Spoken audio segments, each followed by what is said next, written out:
Sir when per capita income increases for India from 2000 to $10,000 तो क्या income generation stream में business investment in stock market कहां से बढ़ेगा? ये देखिए, पर कैपिटा इनकम जब बढ़ेगा तो आप समझिए ये आपके गांव के बारिश की तरह है। ऐसा नहीं है कि आपके खेत में ही पानी गिरेगा, आपके घर में नहीं गिरेगा, नदी में नहीं गिरेगा, तालाब में नहीं गिरेगा, क्योंकि वहां तो ऑलरेडी पानी है, तालाब में वहां क्यों गिरना चाहिए, नदी में ऑलरेडी है वहां क्यों गिरना चाहिए। आप ये बोल रहे हैं डिस्ट्रीब्यूशन ऑफ इनकम कैसे होगा जब पर कैपिटा 2000 से 10,000 होगा, अक्रॉस द बोर्ड होगा। जो होशियार है, जो अमीर है, वो और अमीर हो जाएगा। जो अमीर नहीं है उसका जो कैपेसिटी है बढ़ने का वो थोड़ा कम होगा। वो अमीर और अमीर इसलिए होगा, होशियार और अमीर इसलिए होगा बिकॉज उसको एक मार्केट मिलेगा। $2,000 पे आप इतना सामान ही बेच सकते हो लोगों को, क्योंकि जब $10,000 आप पहुंचोगे तो ऑब्वियसली आप सामान ज्यादा बेच पाओगे, आप अपना बिजनेस और बढ़ा पाओगे। और आप अगर यूएस मार्केट ट्रैक करोगे तो यूएस मार्केट मतलब यूएस की इकोनॉमी की बात हो रही है, 1970s में उनका पर कैपिटा ऐसे ही बढ़ा था नीचे से ऊपर। तो उस समय वहां क्या हुआ था वो आप इंडिया में रेप्लिकेट कर सकते हो। तो बहुत कुछ हो सकता है अगर आप पर कैपिटा इनकम के हिसाब से देखोगे तो। बट ब्रॉडली यूएस में गाड़ियों की बिक्री बहुत जोर से बढ़ी थी, फाइनेंशियल सर्विसेज बैंकिंग बहुत जोर से बढ़ा था, कंज्यूमराइजेशन बहुत जोर से हुआ था, डिस्क्रिशनरी जिसको हम बोलते हैं रेस्टोरेंट्स, मतलब फॉर एग्जांपल अगर आप यूएस में देखेंगे तो मैकडॉनल्ड्स बहुत जोर से बढ़ा था, बर्गर किंग बहुत जोर से बढ़ा था। उस समय यूएस में आउट जो बाहर ईटिंग आउट वाला कंसेप्ट था वो आ गया था, बिकॉज डिस्क्रिशनरी था। घर में लोग खाना नहीं बनाते थे, बोलते थे बाहर से मंगाएंगे। जब इनकम ज्यादा होती है तो लोग बाहर ऑर्डर कर देते हैं, जब इनकम कम होती है तो कम ऑर्डर करते हैं। जैसे इंडिया में अगर आप देखेंगे तो ज्वेलरी इनकम बढ़ जाएगा बिकॉज जब वुमेन फोर्स काम पे आएगा। तो आपको एक ब्रॉड थीसिस बनाना है दिमाग में कि ये होने से क्या हो सकता है, लॉजिकल बात। अगर आप अपने घर में भी सोचें कि ₹1,00,000 महीने की सैलरी है, अगर मेरी सैलरी 5 लाख हो जाए तो मैं क्या करूंगा। अब ये मत बोलना कि 5 लाख सैलरी होती है मैं बड़ा घर खरीद लूंगा, उसको एक बार साइड करें, वो तो खरीदेगा इंसान, बट उसके बियॉन्ड और क्या क्या आप कर सकते हैं वैसे देखें।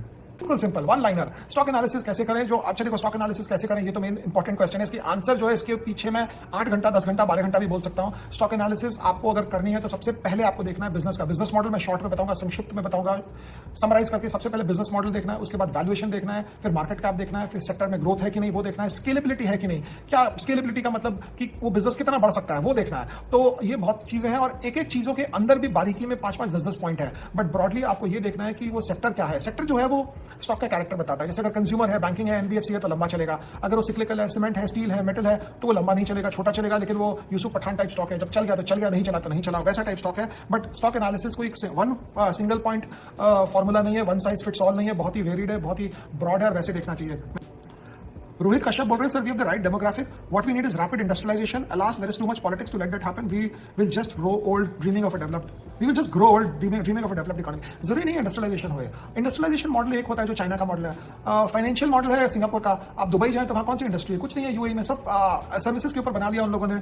Dubai is the interface between Asia and Africa. तो अफ्रीका को इतना सामान चाहिए, सब दुबई के कंपनीज बना बनाकर वहां देती है। सिंगापुर आप जाएंगे तो वहां पूरा फाइनेंशियल के ऊपर पूरा बैठ गया।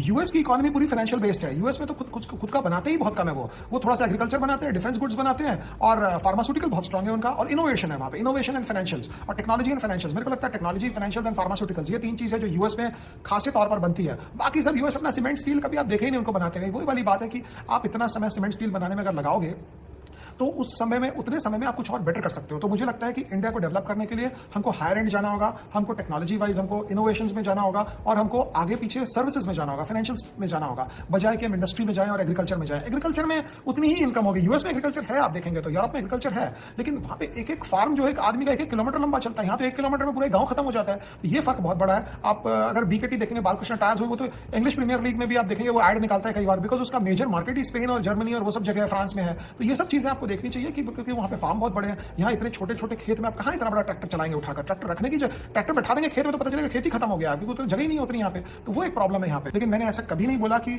10-15% के लिए आप मार्केट में घुसो और फिर बोला कि नहीं घुसो। मैं आपको ये बोलता हूँ, अगर आप शेयर बाजार में आए हो, आप 10 से 15% रिटर्न ना बनाए, बिकॉज मार्केट बड़ा रिटर्न बना सकता है। और अगर 10-15% रिटर्न के लिए आप आ रहे हैं तो इतना रिस्क नहीं लेना चाहिए बाजार में आपको, क्योंकि मार्केट में रिस्क बहुत होता है अगर आप सिर्फ 10% बनाने आ रहे हैं तो। मतलब वही वाली बात है कि अगर आप ऑफ स्टंप के बाहर की बॉल है, अगर आप उसको थर्ड मैन की तरफ खेल रहे हैं स्टीयर करके, और वहां पे 2 स्लिप गली है और आप सोचते हैं कि सेकंड स्लिप और गली के बीच में से आपकी बॉल निकल जाएगी थर्ड मैन के लिए, तो मिलेगा तो एक ही रन है, इतना रिस्क क्यों लेना है। तो वही वाली बात है। अगर आपको ऑफ स्टंप के बाहर की बॉल आई तो जोर से स्लैश करो, अगर थिक एज लगा तो सीधा थर्ड मैन के ऊपर से जाएगा 6 के लिए, और अगर बैट के बीचों बीच आई तो गली के ऊपर से जाएगा स्क्वायर कट मारते हुए। तो ये जो गेम है बाजार का, ये आपको समझना पड़ेगा कि बाजार वैसा रहा नहीं कि आप छोटे मोटे रिटर्न के लिए आए, बिकॉज मार्केट बहुत वॉलेटाइल हो गया है। बट अगर आप ऐसे स्टॉक लेते हैं तो आपको एक चीज जरूर देखनी पड़ेगी कि कंपनीज में आपको सिर्फ ईपीएस ग्रोथ मिलेगा। बिकॉज अगर आप प्रॉफिट ग्रोथ ढूंढ रहे हैं कंपनी में, अगर आप सिर्फ ईपीएस ग्रोथ ढूंढ रहे हैं, तो कभी भी ईपीएस ग्रोथ अगर कम हो जाएगी तो डबल वामी होता है और फिर स्टॉक 2-3 साल के साइडवेज मूवमेंट में चला जाता है। तो क्या अभी ट्रेंड बेचना चाहिए? नहीं, जब तक ग्रोथ चलेगा स्टॉक चलेगा। लेकिन जब आपको लगेगा कि ग्रोथ कम हो गई तो आपको समय नहीं मिलेगा, आपको उस वक्त ही पैनिक होएगा और उस वक्त आपको ट्रेंड जैसे स्टॉक में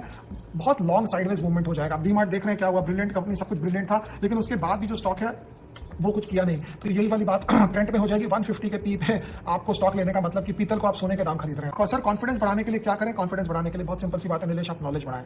जो अगर आपकी नॉलेज बढ़ जाएगा, अगर आपका ज्ञान बढ़ जाएगा, तो आपको कोई भी अपने थ्योरी से, अपनी कहानी से आपको डिस्टर्ब नहीं कर पाएगा। हम भी कई बार क्या होता है कि हम अपने आप को अंडर एस्टिमेट करके, मैं अपनी बात कर रहा हूं, हम अपने आप को अंडर एस्टिमेट करते हैं।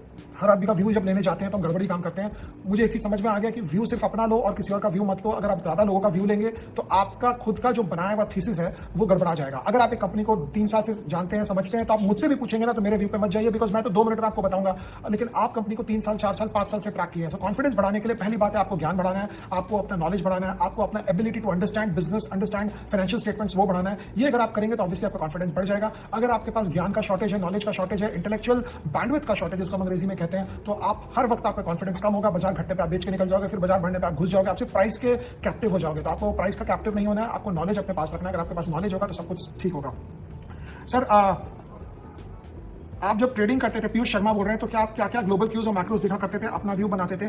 कुछ नहीं, हम ट्रेडिंग तो करते थे, तो लेकिन हम बेसिकली उल्टा ट्रेडिंग करते थे। हम फंडामेंटल व्यू बनाते थे स्टॉक के ऊपर और उसके ऊपर ट्रेडिंग करते थे। तो वो भी एक गड़बड़ था, बिकॉज ट्रेडिंग होता है शॉर्ट टर्म, फंडामेंटल व्यू होता है लॉन्ग टर्म। पैसा बनाया हमने, गवर्नमेंट ऑफ इंडिया को भी टैक्स दिया काफी, लेकिन उससे ये प्रॉब्लम होती है कि जब आप एक फंडामेंटल स्टॉक को लेकर उस पर एक लॉन्ग टर्म जिसका आपका व्यू है उस पर आप ट्रेडिंग करना स्टार्ट करते हो तो वो गड़बड़ा जाता है मैटर। लेकिन हम क्या देखते थे? हम ओपन इंटरेस्ट देखते थे, कॉल पुट देखते थे, कहाँ पे कॉल लिखा हुआ है, कहाँ पे पुट है, किस भाव के नीचे आने से पुट वाले पैनिक में आएंगे, किस भाव के ऊपर जाने से कॉल वाले पैनिक में आएंगे। और उसके बाद हम देखते थे ओपन इंटरेस्ट निफ्टी का कहाँ है और ओपन इंटरेस्ट मार्केट का कहाँ है, बैंक निफ्टी का कहाँ है, डाउ क्या कर रहा है, सब कुछ ही देखते थे, विक्स देखते थे। ऐसा कुछ नहीं है जो नहीं देखते थे, लेकिन इतना देख दिखाकर आपका जो दिमाग है वो सारे दिन आप अपने ही स्टॉक के पीछे लग जाएंगे। आप इधर उधर, आपको टाइम नहीं मिलेगा कुछ और एनालाइज करने का, क्योंकि आप अगर स्टॉक को एनालाइज कर रहे हैं, मैं एक नॉर्मल आदमी की बात बता रहा हूं, हम लोग तो अपना देख लिए पोजीशन बना के छोड़ दिए, बट एक नॉर्मल आदमी जो हर मोमेंट जो ब्रेकआउट और रेजिस्टेंस निकालने लग जाता है कि डे ट्रेडिंग करता है, उसमें सारा दिन उसका चला जाता है। अगर आपको ट्रेडिंग भी करना है तो आप लॉन्ग टर्म फंडामेंटल व्यू बनाए, उसके बाद स्टॉक खरीदें और स्टॉक को छोड़ दें। जैसे हम किया करते थे, हम स्टॉक खरीदते थे, उसको छोड़ देते थे, सारे दिन उसके पीछे अगर आप लगे रहोगे तो मुझे लगता है कि उस पर फिर मुश्किल हो जाएगा आपको